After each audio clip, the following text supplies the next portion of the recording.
안녕하세요. 척추앤보상입니다. 오늘은 교통사고로 경추, 흉추 골절상을 입었을 때 교통사고 합의금과는 별개로 후유 장해 보험금 150만원 보상받았던 사례를 소개해드리겠습니다. 저희 채널에 올라오는 모든 영상은 실제 사건에 근거한 내용임을 알려드립니다. 무료 상담은 고정 댓글의 링크를 통해 작성해주시면 됩니다. 피보험자 장씨는 2022년 4월 26일 운전조수석에 앉아 이동 중 추돌 사고를 당했습니다. 사고 이후 처음 내원했던 병원에서는 단순 염좌 진단을 받았었습니다. 하지만 며칠이 지나도 오히려 통증이 심해져서 정밀 검사를 받은 결과 목뼈, 등뼈 골절 진단을 받았습니다. 피보험자 장씨는 가입한 보험사로부터 실손치료비, 골절 진단비 등을 지급받았으나 후유 장해 보험금이 있다는 사실은 알지 못하였습니다. 그러던 중 경추, 흉추 골절의 경우 후유 장해 보험금 청구를 할 수 있다는 사실을 알게 되었습니다. 전혀 몰랐었던 후유 장해 보험금에 대해 알게 되어 관련하여 저희와 상담을 하였고 특약사항 등 가능 여부를 종합적으로 판단한 이후 보상 절차 진행을 맡기기로 하였습니다. 척추앤보상 채널은 피보험자 장씨의 목뼈, 등뼈 골절에 대해서 보험 약관 적용의 적정성 여부를 판단하고 후유 장해 보험금을 산정하였습니다.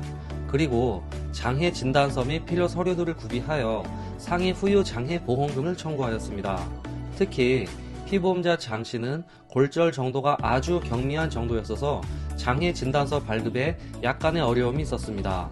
이에 보험사 측에서는 피보험자 장씨의 후유 장해 적정성 여부를 판단하기 위해 보험금 현장 조사 및 심사를 진행하였습니다. 약 3달여간에 걸친 현장 조사, 본사의 심사 및 자문 과정, 그리고 협의 및 조정 끝에 가입되어 있던 보험사로부터 후유 장해 보험금 150만원을 지급받았습니다. 혹시 척추 골절을 입으셨나요? 가입되어 있는 보험증권에 후유 장해 가입 금액이 있는지 확인해 보시기 바랍니다. 장해 급여금 또는 일반 상해 후유 장해 가입 금액이 있다면 후유 장해 보험금을 청구하여 받을 수 있습니다.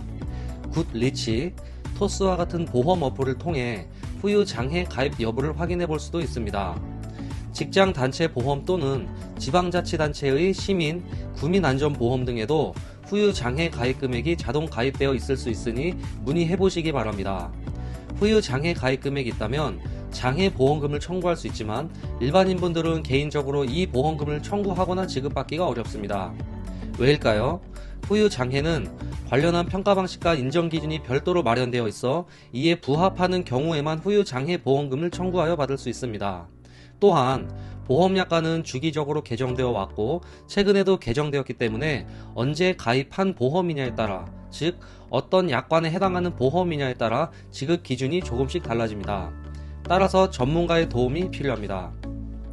오늘 영상을 요약하면 척추 골절의 경우 수술을 하지 않았더라도 후유 장해 보험금을 수령할 수 있다.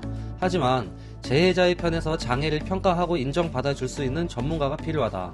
사실 후유 장해 보험금은 청구한다고 해서 바로 받을 수 있는 보험금이 아닙니다. 보험사에서는 장해 진단이 적절하게 이루어져 있는지 등 여러가지 점들을 조사하고 따져서 청구된 장해 보험금을 감액 지급하려 하거나 심지어 면책을 통보할지도 모릅니다. 따라서 전문가의 도움이 꼭 필요합니다. 또한 교통사고로 인해 척추 골절을 입은 경우에도 일부 보험사에서는 후유 장해가 남지 않은 것이라면서 장해 보험금을 지급하지 않거나 장해가 심하지 않다면서 장해 보험금을 제대로 지급하지 않는 경우가 있기 때문에 교통사고 합의 시 전문가의 도움이 꼭 필요합니다. 장해 진단부터 보험금 지급까지 친절하게 도움드리겠습니다. 사건 무료 상담은 고정 댓글의 링크를 통해 작성해 주시면 됩니다. 척추 골절 보상 전문 척추앤보상입니다. 시청해 주셔서 감사합니다.